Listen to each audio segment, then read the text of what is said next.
You're listening to the Hour of the Time. I'm William Cooper. Good evening, folks. Tonight's episode is a rerun. Due to the great mass of bullshit poured out on Radio Freemasonry just prior to this program, we will expose this wolf in sheep's clothing in his own words. Tonight we're going to play a portion of a program that originally aired on June the 23rd, 1993. If after hearing tonight's program you wish to order that original broadcast, it is tape number 123 in our catalog. That's tape number 123 in our catalog. We discussed this rerun a little bit last night, so you all know the subject. But you all need to hear it again, even those of you who heard it the first time that it was broadcast, and those of you, of course, who have never heard it and are struggling, attempting to understand the purpose of the Hour of the Time. We hope that this rebroadcast will bring some things into the forefront that have been lurking into the shadows and will make some of the conversation that you've heard on the Hour of the Time much clearer. We encourage you to order the original tape from the original broadcast on June 23rd, 1993, so that you may study its content in your home. Now, without further ado, we go in to the rebroadcast of the Mystery Expose.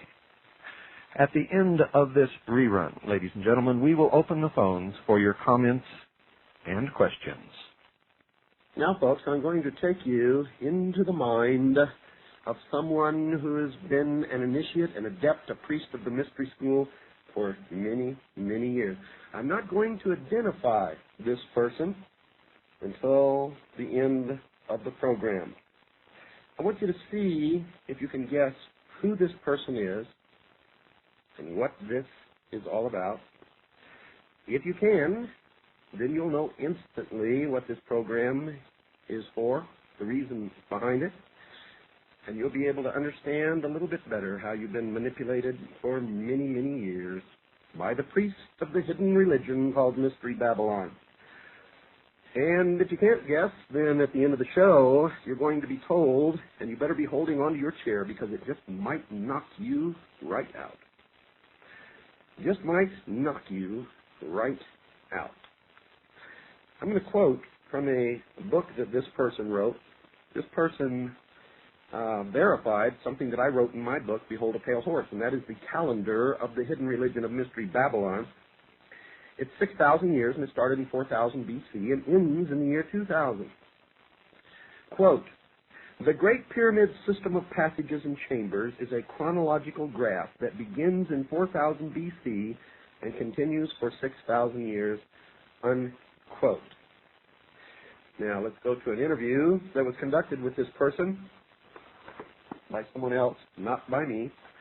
But I'm going to be reading to you word for word this entire interview, and this is going to take up most of the program, but this is going to give you a glimpse into the personality, the religious beliefs of the priests of the mystery religion, and you'll see sort of how they try to disguise what they really believe behind this aura of wanting to further the evolution of mankind and create some kind of a world utopia, which they know in their heart is a lie to begin with.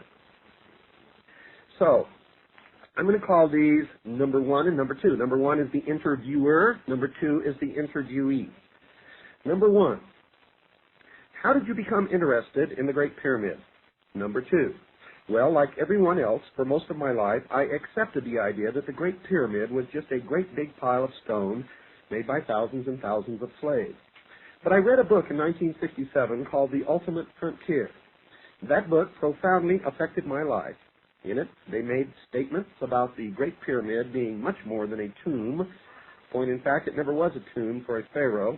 It is a monument to mankind and human perfection. It is the oldest artifact of an ancient system of religious belief. Then I thought, that's something I can check out. I can see if the information in the Ultimate Frontier is true or not. I started investigating. I then learned a great number of things about the Great Pyramid. First of all, the ancient Greeks were quite right in calling it the first wonder of the world.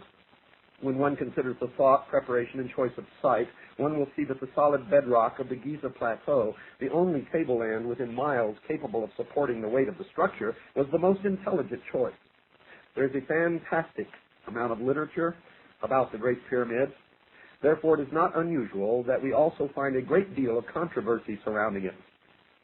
The British in the 1860s were the first to study the ancient building in a serious manner. By re-examining the theories of the British, which were discarded by the experts of that time, the crux of my book began to take shape. Number 1, does the crux of your book include the fact that the Great Pyramid may not have been built by the ancient Egyptians? Number 2, yes. The British did not discuss that possibility. That possibility is my own bit of research.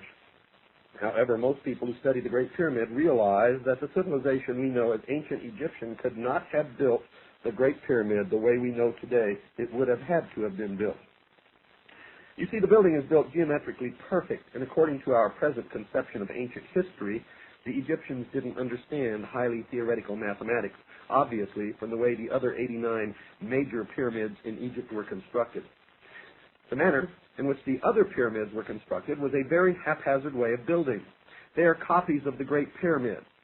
The Great Pyramid itself is, however, absolute perfection in stone, both to the pi relationship, the relationship of a diameter to the circumference of a circle, and the golden mean are phi relationships with which we can divide a straight line so that a squared plus b squared equals c squared.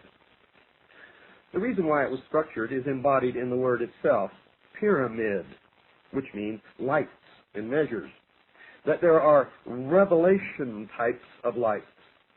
The word for pyramid used by the ancient Egyptians was glorious light, and the word has meaning that there are revelations in the measurement.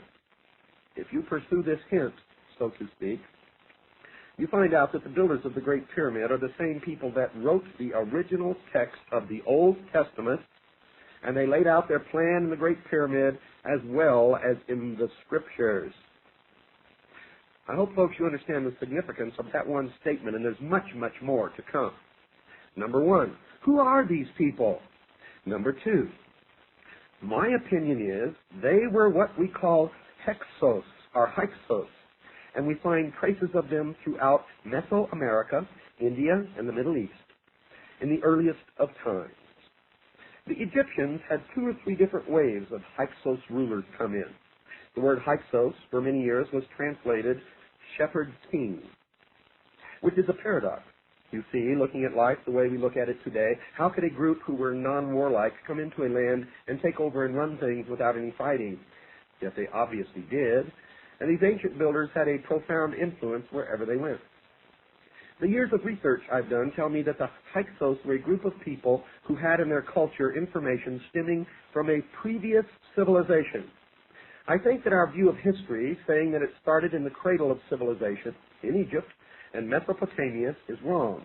The surviving evidence indicates both Egypt and Mesopotamia are actually later civilizations, remnants of a far, far greater early empire. And here, folks, we see in this person's philosophy the same philosophy that Hitler pursued. The myth of ancient